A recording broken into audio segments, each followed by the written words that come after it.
From the historic Mac Sennett Studios in Silver Lake, California, it's Rough Draft with Reza Aslan. Tonight, we have Emmy-winning writer Jill Soloway and musical guest, Local Natives.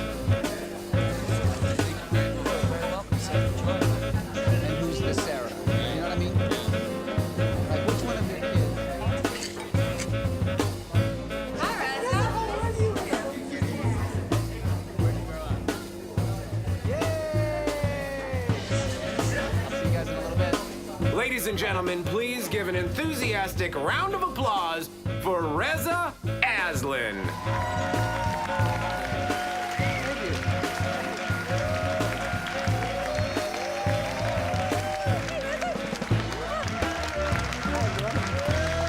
All right. Okay. Hello, Silver Lake. Thank you. Welcome to Rough Draft. I'm your host, Reza Aslan. We bring the best authors, poets, screenwriters, songwriters, journalists to the historic Mac Sennett Studios for a lively conversation about writing and the writer's life. Tonight, we have Golden Globe-winning writer, producer, director, Jill Soloway is here. Yeah. Jill launched her writing career with a popular short story called Courtney Cox's Asshole, which from what I understand is a story about Courtney Cox's, asshole. That success led to a writing gig on the HBO show 6 Feet Under. And then from there, she went on to write for a host of other TV shows, including The United States of Terra, How to Make It in America, Dirty Sexy Money, and so on. Jill is also a novelist and a memoirist, but of course, she is most famous as the creator of one of the most popular, most talked about shows, not on TV, it's on Amazon, sorry TV, called Transparent. Yes. Yeah, absolutely. Yeah. Everybody's favorite show. Everybody's favorite show. For those of you who are not fans of Transparent, and by the way, if you live in LA, you are by law obligated to be a fan of Transparent. It's a show about a family whose patriarch undergoes a transition from male to female rather late in life. You may not know this, but the show is actually based somewhat loosely on Jill's own life. She too had a father who transitioned rather late in life, and that got us thinking at Rough Draft about one of the oldest adages in writing, which is write what you know. Write what you know. You hear this all the time. I tell this to my students all the time. Write what you know. Of course, they're in college, so they don't know shit. But the only thing they know is themselves, which is why everything they write reads like a diary entry. But there is something to this. There is actually something to this. If you want to make compelling three-dimensional characters, you should start with yourself, the person that you know best. Good writing is ultimately about transforming your unique experiences into universal emotions. And that's precisely what Jill has done. Transparent is, more than anything else, a show about family, something we all have. It's a show about empathy, something that we all struggle with. And it's those universal emotions, much more so than Jill's unique experience, that has drawn so many people to the show and to Jill's writing. It's a beautiful thing, and we're gonna talk about it tonight. So, please welcome to the Rough Draft stage, Jill Soloway.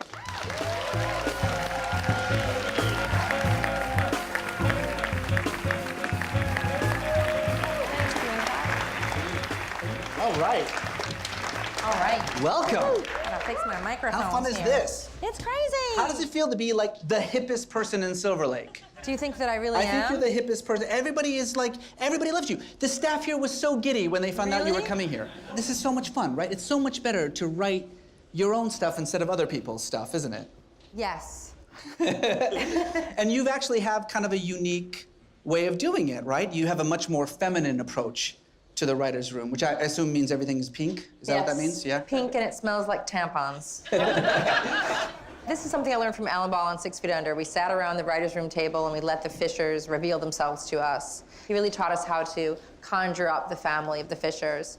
So we do the same thing with the writers. You know, we're all tuning into the characters. We try to hear them having moments and conversations and arguments, and they tell us what they want. Yeah.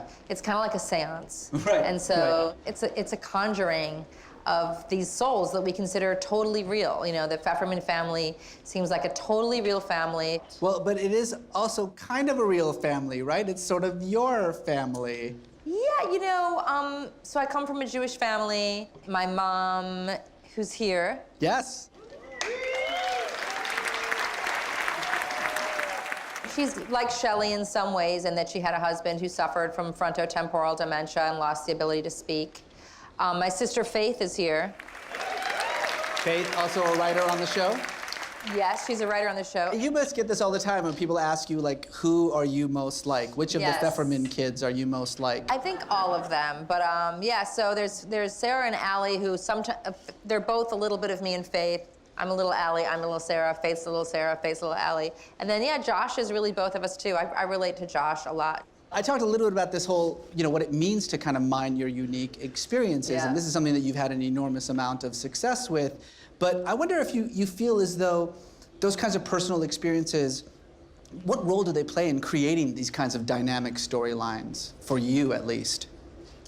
Yeah, I mean, it has to feel real. It has to feel real. So when we're in the writer's room and we're thinking about a beat or a moment, we have to feel that we've all lived these moments. They have to resonate.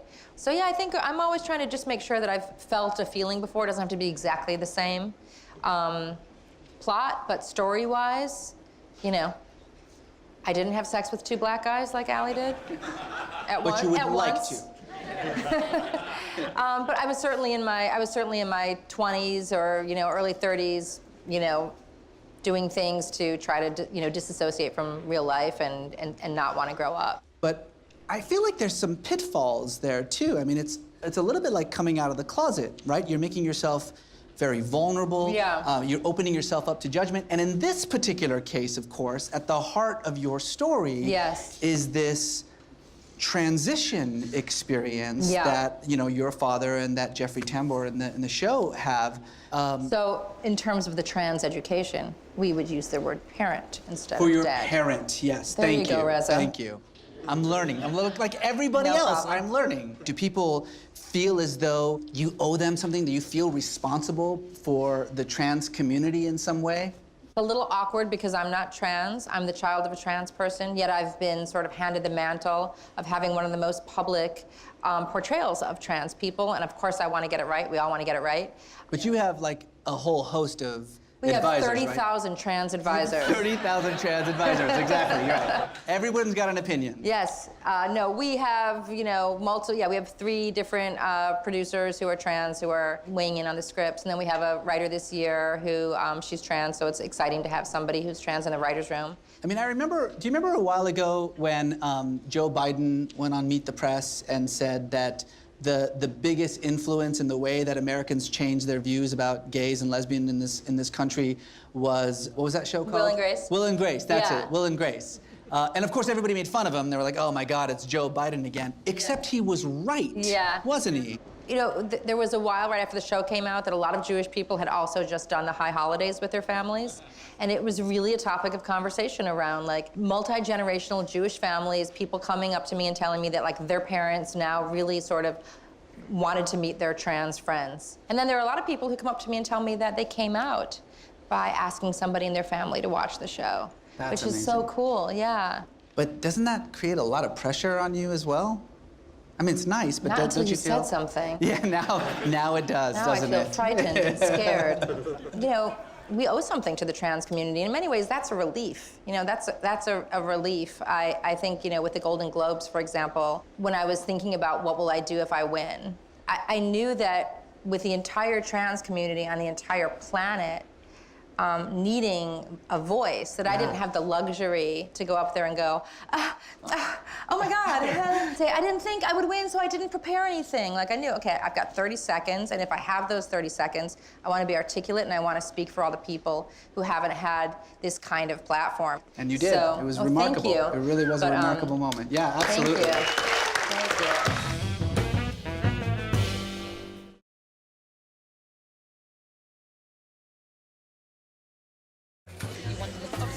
I heard your restrooms on set are gender neutral. Yeah, we definitely did that. That was cool. I was talking to like the sound guy while he was peeing. Guys don't talk to each other when they pee, I found out. Yeah. No. So you went in, you were like, let's talk. Well, we were talking in the hallway. So, Okay. Yeah, we kept you the didn't realize the conversation going. barrier went up when you went into the bathroom? No, I didn't know that.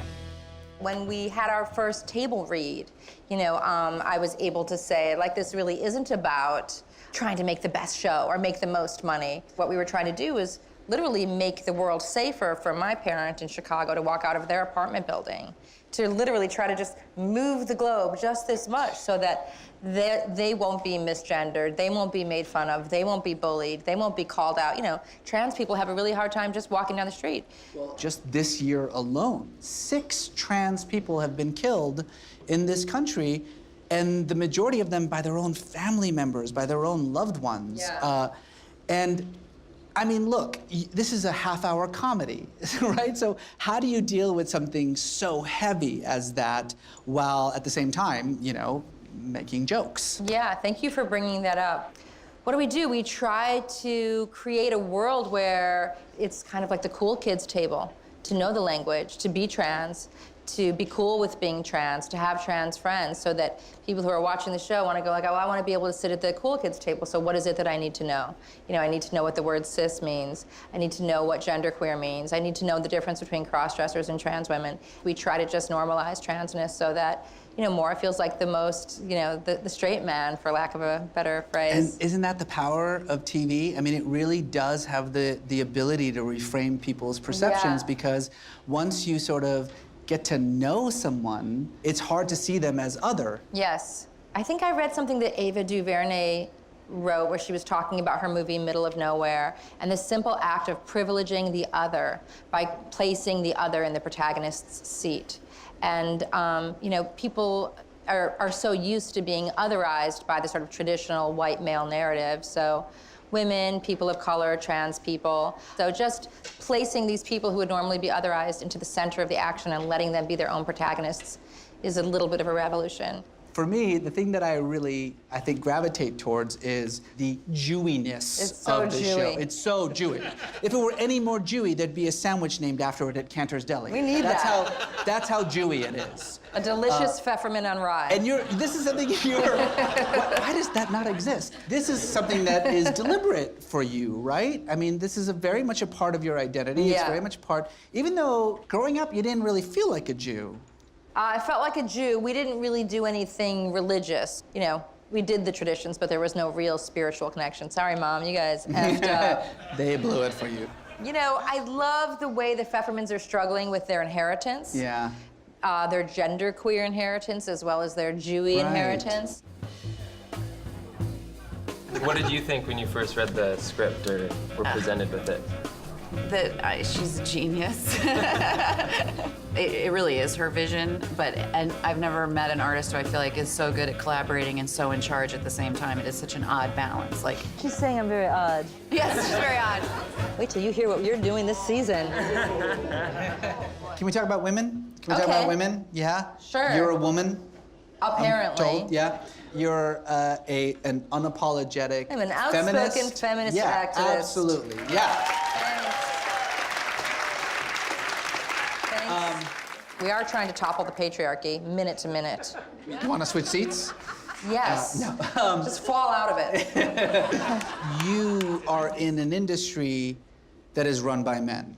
So 16% of all producers, directors, writers, showrunners, 16% are women. And by the way, that number is the lowest it's been since 1998. Yes. So it's actually getting smaller. Okay, it's because patriarchy is about to go down and people are freaking. Oh, is that what it is? Yes. Is We're the near last the end. gasp? Yes. Yeah. Things are about to get better. Well, what does it require? What does it mean? Okay, what do you need? I'm so glad you asked. This is what's happening. It actually is starting to be valued to have content that's created by women. I think people are looking around and going like, oh, actually stuff that women create is funnier.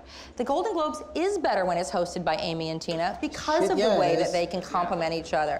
I can't wait to see the all-female Ghostbusters. Thank God. And I was talking about this with some people today about what we're doing at Transparent.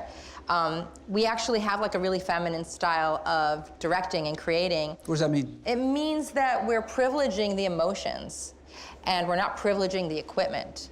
What is worse for somebody who's trying to be in a feeling than like yelling out like, okay, last looks, everybody quiet, and action. Things. So we get them to feel something first and to feel like it's real, and then we'll go sort of get the camera rolling and get the sound rolling, and maybe we'll tail slate it. What do you think it's going to take to swing the pendulum? I mean, That's a very patriarchal thing to say. It's swing the pendulum. I mean, is it going to take more female showrunners? Is it going to take more female execs, more female studio heads? Actually, people do need to be called out and told to hire more women. I mean, I used to say, well, men don't know. They're not doing it on purpose. I'm starting to think they're doing it on purpose. Because I'm realizing that actually giving up privilege, the privilege of the protagonist, Sure. is really frightening to let go of. It's really scary to be the other. It's really scary to be seen.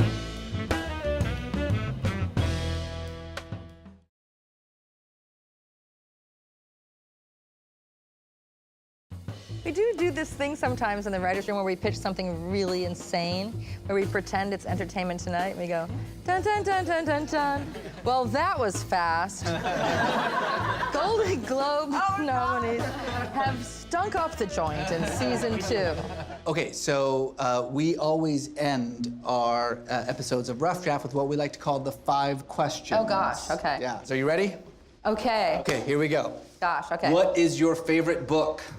You know, I always go back to the first book I loved as a kid. It was Are You There, God, It's Me, Margaret, a Judy Blume book. Yes. Yeah. Absolutely. Because I read that book and I was like, oh, my own voice is a voice. Like I can have a voice. And what are you reading now? Let's see, Rebecca Solnit's book, Men Explain Things to Me. That's an amazing book. She's a great essayist. What is your writing process? I always tell writers to protect their process. That's my process, is to know your process and protect it. So for me, it's getting up really early and writing from like 6 a.m. to 10 a.m. and then stopping. It's really important to stop writing after a few hours and then go out and live your life and let your unconscious become this kind of fishing net where you can gather ideas. I think when people beat themselves up by thinking that they should be writing all day, they do as much of a disservice as not writing. What's the best advice you've ever gotten as a writer? I did have an agent once who told me writers write. Meaning, like, if you have something and you wrote it last year and you haven't written anything new, write. Writers write. Writers write. Absolutely. Yeah. And then what's the best advice that you could give to a struggling or emerging writer? You know, I think people really need to make stuff.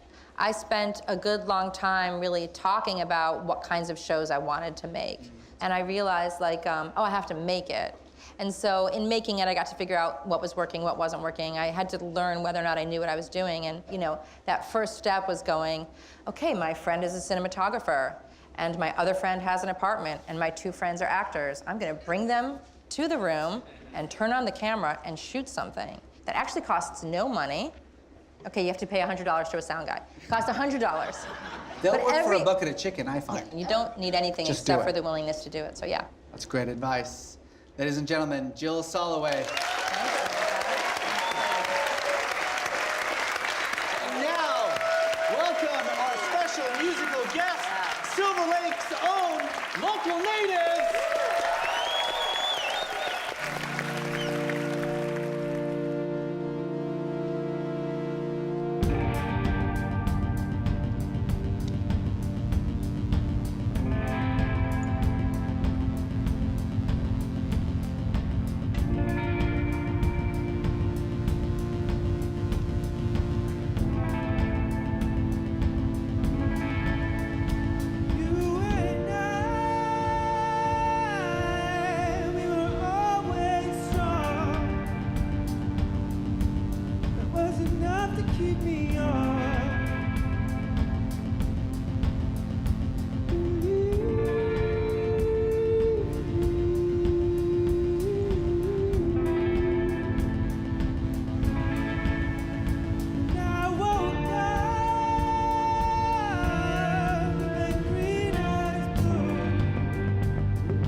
I read that you were the only Jewish girl who grew up in an all-black school. Well, I was wondering how that shaped you as a person. I think we just thought like that most people were black and that there were a few white people, but we didn't think it was weird. I think it made me feel comfortable in the role of the outsider, I guess, and feel comfortable speaking from that perspective.